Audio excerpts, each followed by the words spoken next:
There's a sound a daughter makes when she realizes her mother didn't just wander off. It's not a scream. It's not crying. It's a specific kind of silence that fills a room the way smoke fills a room. Slowly, then everywhere at once. Savannah Guthrie made that sound on the morning of February 1st, 2025. The untouched. And what she found inside her mother's house, the untouched medication, the hearing aids still in their case, the phone face up on the nightstand, the front door left open to the cold Arizona night, told her everything she needed to know before a single investigator arrived. Someone took her mother, and whoever did it knew exactly what they were doing. But here's the question nobody has asked out loud. Not really? Not in the way it deserves to be asked. What if the biggest threat to finding Nancy Guthrie wasn't the person who took her? What if the biggest threat walked through her front door wearing a badge? If this case matters to you, if Nancy matters to you, leave a comment telling me which of these 4 connections you think deserves the most scrutiny and why. I read every response. I'm building the next part of this story from what the evidence shows, and from what all of you are seeing that the press is missing. Subscribe. Turn on notifications, because when the DNA resolves, when the cell towers collapse on a name, when the footage finally produces the frame that changes everything, you will want to be here for that video. Stay with me, because by the time this is over, Nanas, you're going to understand something that the news coverage has danced around for weeks, but never said directly. This investigation didn't just stall, it was compromised from the inside before Nancy had been missing for 24 hours. And the people responsible for solving this case may be the same people who made it unsolvable. That is not a theory. That is the documented record. And it starts not in Tucson, Arizona, in 2025. It starts in El Paso, Texas, in 1976, with a 20-year-old cop who kicked a man in the head hard enough to put him in intensive care and spent the next 44 years making sure no one found out. His name is Chris Nanos. He is the sheriff of Pima County. And this is the story of what his decisions did to Nancy Guthrie's case. But before we go there, before we walk through every choice that may have destroyed the one chance anyone had to bring Nancy home, I need to tell you about 4 other names. Because the sheriff didn't operate in a vacuum. There were people in Nancy's orbit whose behavior raised questions that haven't been answered, whose actions, when placed side by side, form a pattern that investigators have either missed, dismissed, or been too distracted to examine. Tommaso Cioni, Annie Guthrie, Dominic Evans, Derek Kayla. Remember those names. By the time we're done, you'll understand exactly why they matter, and why the way this investigation was handled may have made it impossible to know the truth about any of them. Nancy Guthrie was 84 years old, 5 feet 2, 150 pounds. The kind of woman who decorated her house with the energy of someone 30 years younger, who had opinions about her garden and kept her evening medication in the same spot every single night, without exception. Her daughter Savannah described her as fiercely independent. The kind of independence that isn't stubbornness, it's identity. She had built a life that was entirely her own. She needed a pacemaker to keep her heart in rhythm. She wore hearing aids because the world had gotten a little quieter than she liked. And on the night of January 31st, 2025, she went to a social event. She had a good time. She came home the way millions of elderly people come home from millions of ordinary evenings, tired, comfortable, ready for her 10 p.m. medication and her bed. Tommaso Cioni drove her home. Tommaso is the husband of Annie Guthrie, Nancy's granddaughter. He is a musician, He has been part of the Guthrie family for 19 years, long enough that driving Grandma Nancy home from an event wouldn't raise a single eyebrow. It is exactly the kind of domestic errand that happens in families every day. Unremarkable. Normal. Except that he was the last confirmed person to see Nancy Guthrie alive. And in the weeks since she vanished, Tommaso Cioni has not spoken publicly. Not once. Not to reporters, not to the press, not in any visible capacity. He has remained silent while his wife's family became the center of a national investigation, while a $1 million reward went unclaimed, while the FBI and Customs and Border Protection and cadaver dogs and genetic genealogy teams combed the desert surrounding Tucson. Silence, by itself, means nothing. People have the right to be silent. Grief takes many forms. Lawyers advise silence for good reason. But silence in the context of everything else, that's a different conversation. Here's what we know about that night. Tommaso drove Nancy home. At some point, she entered her house. At some point after that, investigators believe within a relatively narrow window, someone else entered too. The doorbell camera, the one that should have captured whoever approached that front door, had been physically removed from its mount. Not malfunctioned, not disconnected, physically removed. Her medication was on the counter. The dose she took every night at 10 p.m. was untouched. Her hearing aids were in their case. Her phone was on the nightstand. Her car was in the garage. And Nancy was gone. The pacemaker sent its last signal at 2:28 a.m. For the next 42 days, the question wasn't just who took her. The question became, why does this investigation keep producing answers that contradict each other? To understand that, you have to understand something about the FBI's relationship with the Pima County Sheriff's Department. Because they do not like each other. That is not editorializing. That is a documented, publicly stated, on-the-record fact. In 2015, the FBI opened an investigation into Chris Nanos's department for the misuse of civil asset forfeiture funds. Money seized from criminals, money that is supposed to go back into law enforcement operations, had been redirected. Award dinners.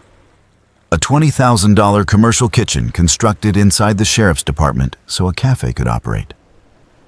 A cafe reportedly connected to the niece of one of Nanos's top deputies. Chief Deputy Chris Radke was indicted on federal charges in 2016. While the investigation was ongoing, Radke took his own life. Nanos was not charged. But the investigation happened inside his department, on his watch, under his supervision. And his response to that investigation tells you exactly who Chris Nanos is. He went on local television and called the FBI's work garbage. He said he was absolutely upset at the FBI. He challenged the Bureau to admit the entire thing was, quote, total BS. Former Chief Deputy Richard Castigar later told the Daily Mail that Nanos holds a specific, deep, personal grudge against the FBI stemming from 2015, that he has great disdain for the Bureau. Keep that in your mind. Hold it there. Because every decision Nanos made in the Guthrie case has to be understood through that lens. Now go back even further. El Paso, Texas, 1976. Chris Nanos is 20 years old, just joined the police department. Within his first years on the job, he begins collecting suspensions. Not one, not two. Over 6 years, a combined 37 days of suspensions. Showing up late, missing entire shifts, off-duty gambling, insubordination, and then the use of force incident. Police records reviewed by the Arizona Republic describe Nanos kicking a robbery suspect during an arrest with enough force to send the man to the intensive care unit. That earned him a 15-day suspension, the single longest penalty on his record. The department described a pattern of what it called consistent inefficiency. They were building a termination case, Nanos didn't wait to be fired. In 1982, he resigned. And somewhere between leaving El Paso and arriving in Arizona, 2 years were added to his service record. His publicly posted resume listed his time with El Paso PD as ending in 1984. It ended in 1982. When the Arizona Republic confronted the department this year, a spokesperson called both date discrepancies administrative in nature and not intended to mislead. The statement did not address the allegation that he resigned to avoid termination. That is the man who showed up at Nancy Guthrie's house on February 1st. And here is where I need you to understand something about crime scenes and time, because it matters more than almost anything else in this case. When a violent act occurs inside a home, when there is biological evidence, when there is a confirmed missing person, when there is no body, no ransom verified, no confirmed sighting, the scene is not just a location, it is a library. Every surface contains information. Every threshold, every point of contact between the suspect and the environment, every fiber and hair and skin cell tells part of a story that can never be retold once it's destroyed. You hold that scene. You process it slowly. You bring specialists. You document everything. In a kidnapping with a living victim, you treat the scene as though solving it is the difference between finding her alive and finding her never.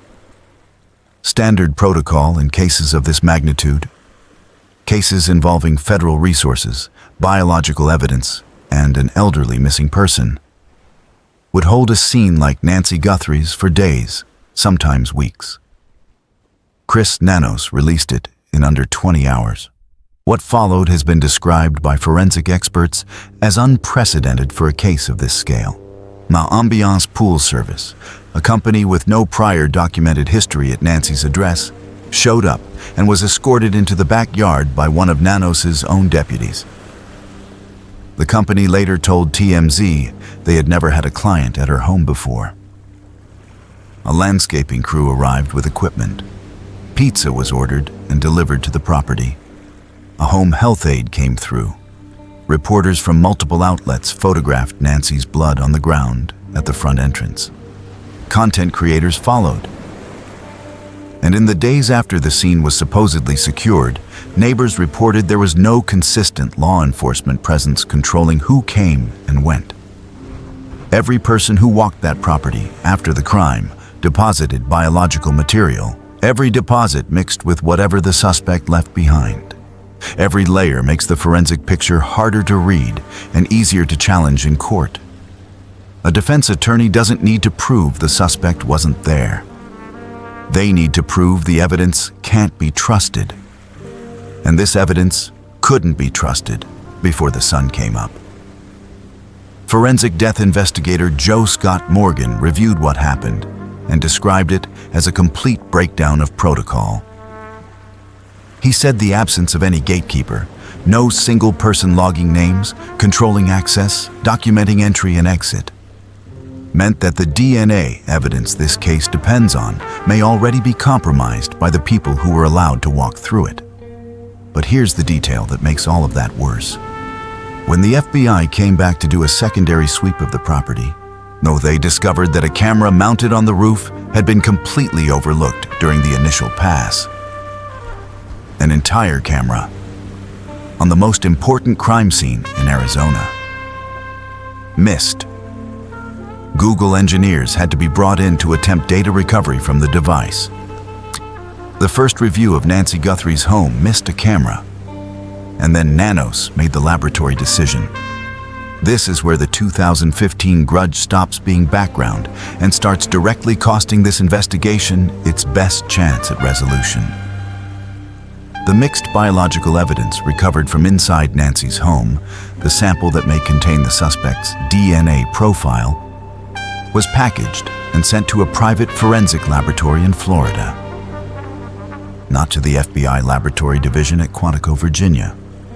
Quantico operates one of the most technologically advanced forensic processing facilities on the planet. It maintains dedicated rapid response protocols specifically for kidnapping cases. Because in kidnapping, speed is not a preference.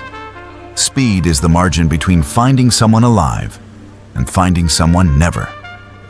Nanos told NBC that processing could take weeks, months, or up to a year. He said he didn't want evidence split between two labs. He said the Florida facility already had other samples, and it made sense to keep everything together. Former Arizona Supreme Court Justice Andrew Gould responded to that reasoning on Fox News by saying the sheriff had made mistakes that impeded the investigation.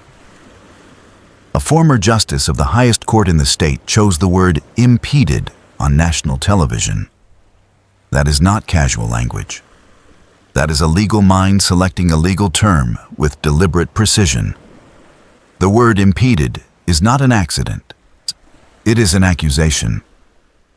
Now I need to talk to you about the contradictions, because this is where the investigation stops looking like incompetence and starts looking like something else. The FBI told News Nation through an official source that a glove had been discovered inside Nancy's residence.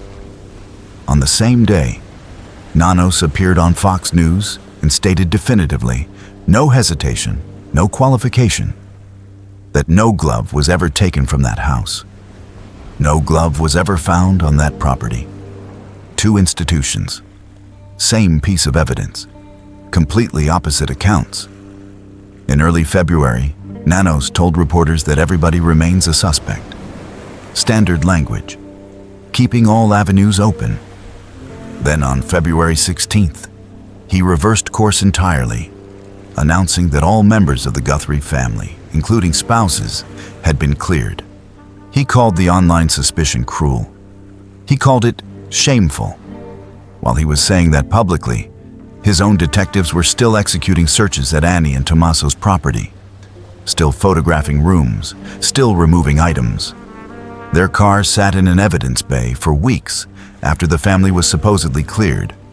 4 separate news organizations, ABC, CBS, NBC, and CNN, each reported through their own independent law enforcement sources that the masked figure who took Nancy had appeared at her door on multiple occasions prior to the night she vanished.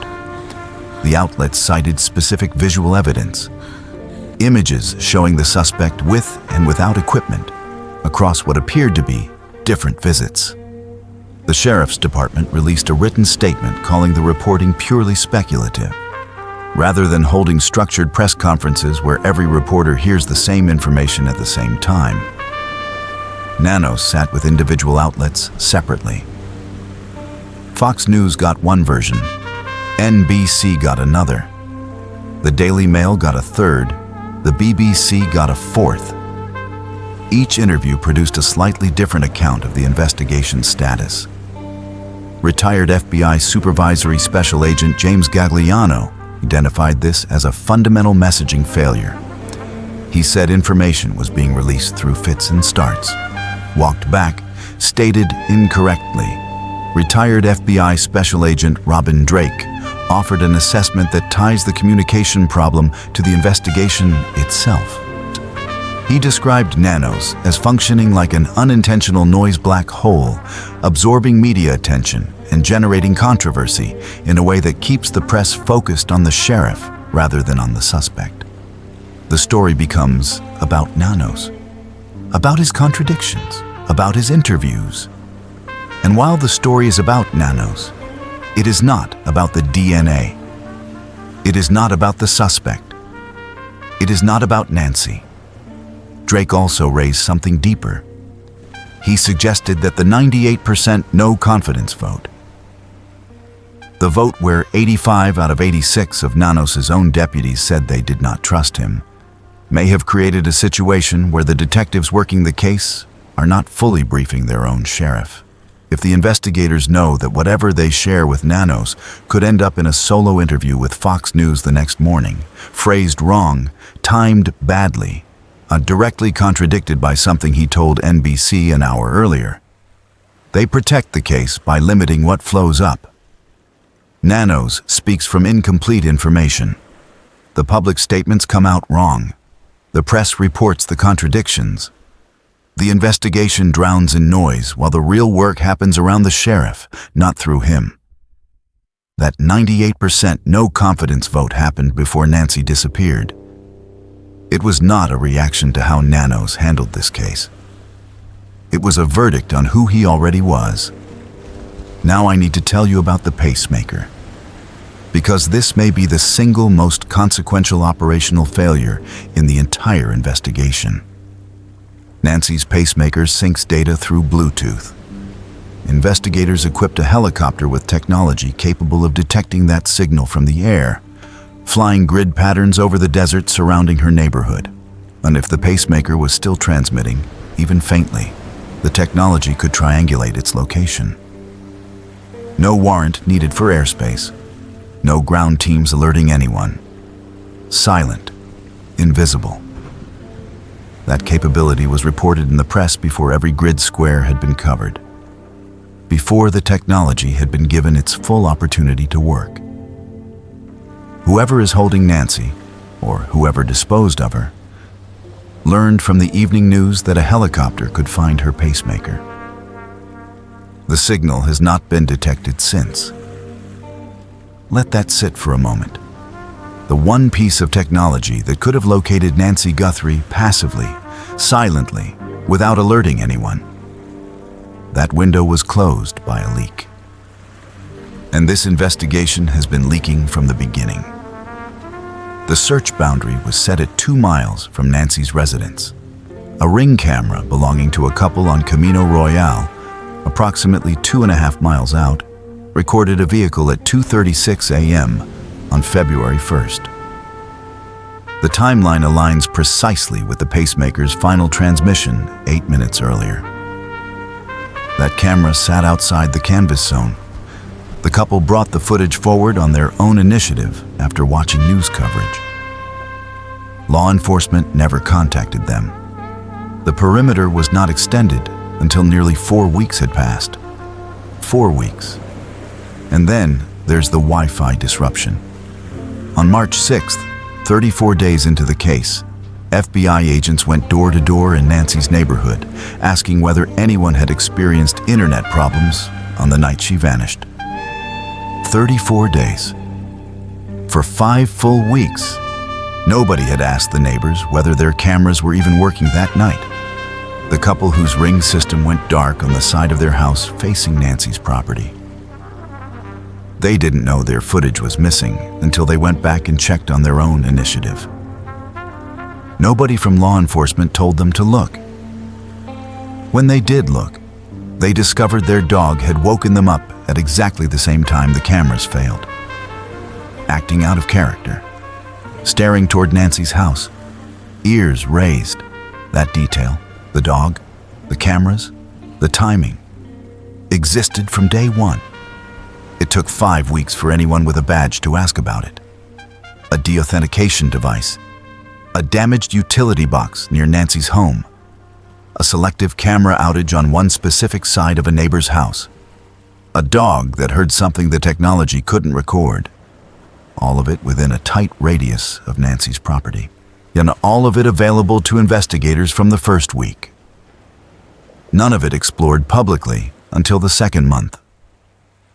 Reports also surfaced that despite public statements about coordinating with Mexican authorities, relevant given Tucson sits 60 miles from the border and Interstate 19 runs directly south.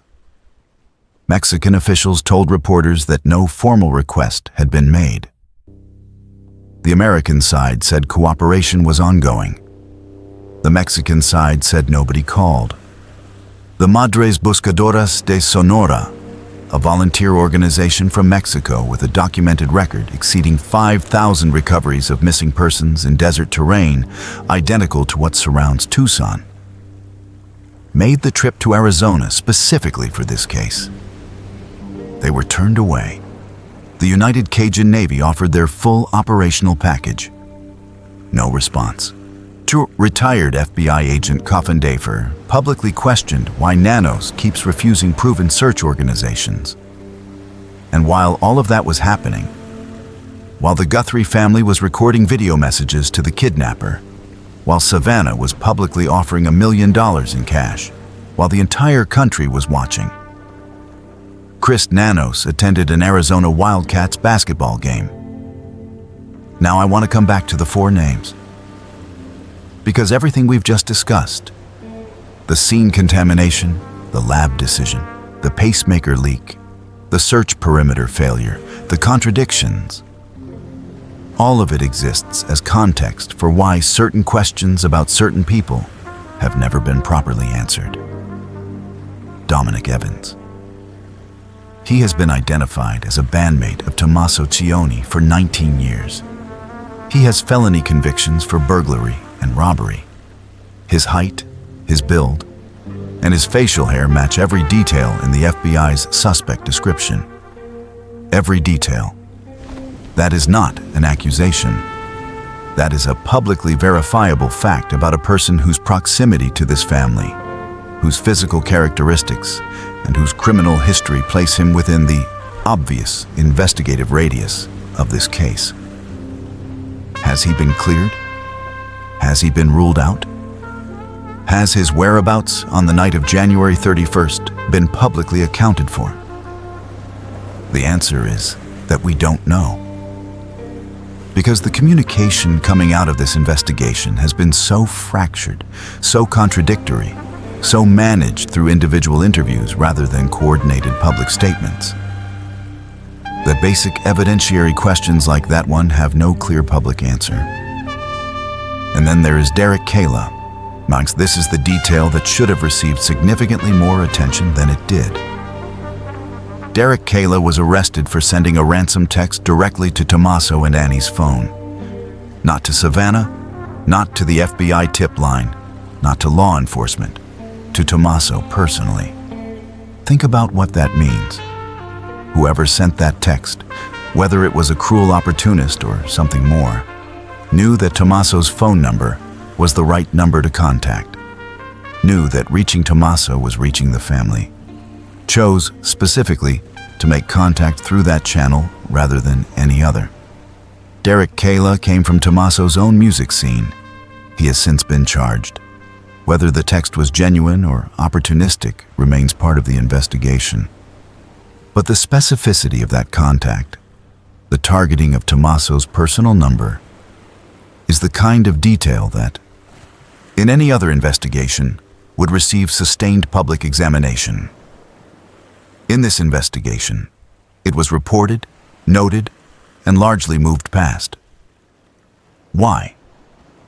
Because the investigation was generating so much noise, so many press conferences, so many contradictions, so many individual interviews producing conflicting accounts, that individual details with genuine investigative significance kept getting buried under the volume of the coverage itself. That is what happens when the man running the investigation is a noise black hole. Now here is what I believe.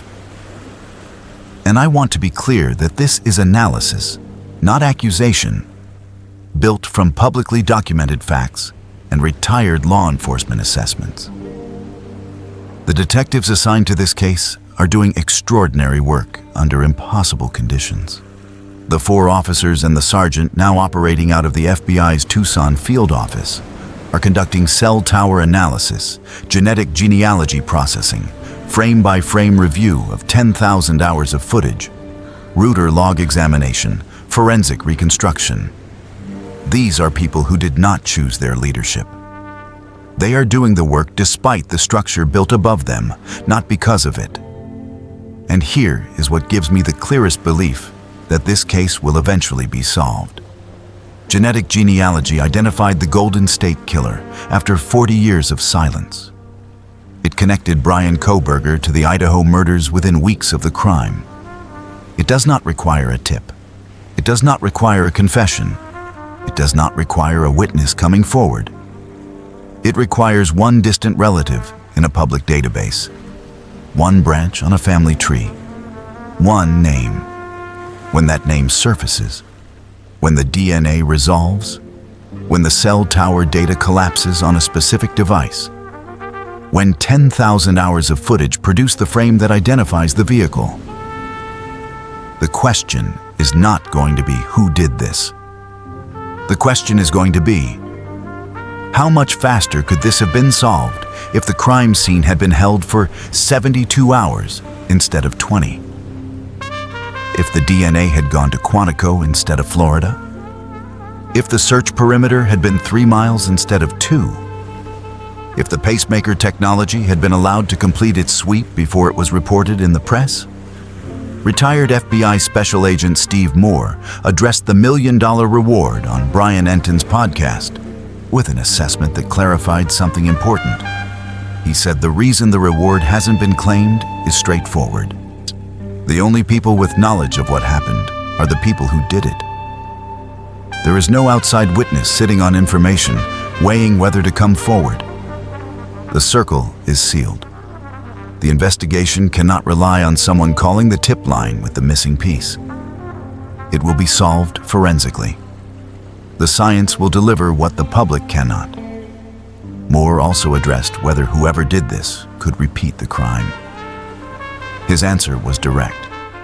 If the motive wasn't financial, if something else was driving the act, then whatever compelled it will compel it again. The impulse doesn't disappear because they escape detection. It becomes reinforced.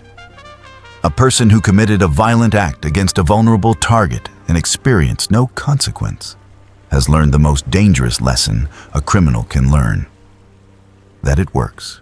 Inanos himself seemed to agree when he warned the public on NBC, quote, "Do not assume you are safe because this happened to the Guthrie family." But agreement and action are different things.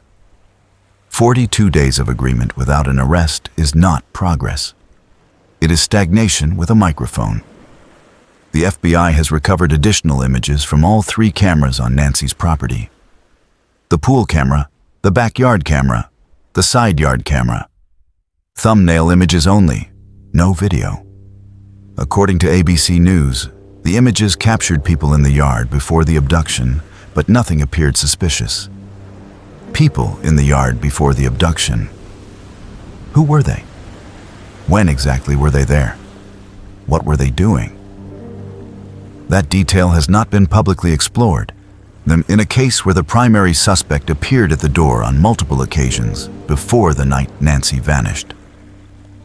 The presence of unidentified people in her yard before her disappearance is not a minor footnote. It is a question that deserves an answer. Nancy Grace reported this week that Nancy may have had a second pair of hearing aids, ones she could have been wearing when she was taken. Modern hearing aids function like AirPods. They connect via Bluetooth and can potentially be tracked. But Nancy's phone was left on the nightstand. Without the paired device, the tracking capability is significantly limited. Her medication was on the counter. Her hearing aids were in their case. Her phone was on the nightstand. Her car was in the garage. Every object that connected her to her routine, to her home, onto her life. All of it remained exactly where it should have been. Except Nancy. On the 3rd day of this investigation, Chris Nanos told reporters something that has aged into the defining quote of this entire case. He said, "I am not used to everyone hanging on to my every word and then holding me accountable for what I say." He was right. He was not used to it. He had operated for 4 decades without this level of scrutiny. The 98% no confidence vote didn't generate national coverage. The 2015 FBI investigation didn't put him on every television screen in America. The El Paso record sat in a filing cabinet for 44 years before a newspaper pulled it. Nancy Guthrie changed all of that. And now the man who was not used to being held accountable is being held accountable by an entire country, by forensic experts who review the scene contamination and call it unprecedented. by retired FBI agents who watch his press conferences and describe a noise-black hole, by a former state Supreme Court justice who chose the word impeded, by 98% of his own deputies who have been saying for years what everyone else is only now beginning to understand. The science is working even if the leadership isn't. And here is what I need you to sit with after this video ends. Because this is the question that will stay with you. There are 4 people in Nancy Guthrie's orbit whose behavior, connections, and proximity have raised questions that a functioning investigation should have answered by now. Tommaso Cioni, who drove her home and has not spoken publicly since. Annie Guthrie, whose car spent weeks in an evidence bay after her family was supposedly cleared. Dominic Evans, who matches the FBI's description in height, build, and facial hair, and who carries felony convictions for the exact kind of crimes this abduction required. And Derek Kayla, who knew exactly which phone number to text. Those 4 connections may mean nothing. They may be coincidences that a competent investigation has already examined and dismissed. Or they may be the threads that, when pulled, unravel the entire case. The problem is, we can't tell. Because the investigation has been so mismanaged, the scene contaminated, the DNA misdirected, the search boundary too narrow, the communications fractured, and the technology exposed before it could work. That the difference between a lead that's been properly eliminated and a lead that's simply never been followed is invisible from the outside. Nancy Guthrie took her 10 p.m. medication every night of her life. Her daughter knew that. Her doctors knew that. Her routine was as fixed and reliable as the pacemaker keeping her heart in rhythm. The medication is still on the counter. Someone took her out of that house on the coldest kind of night. Planned, prepared, and deliberate.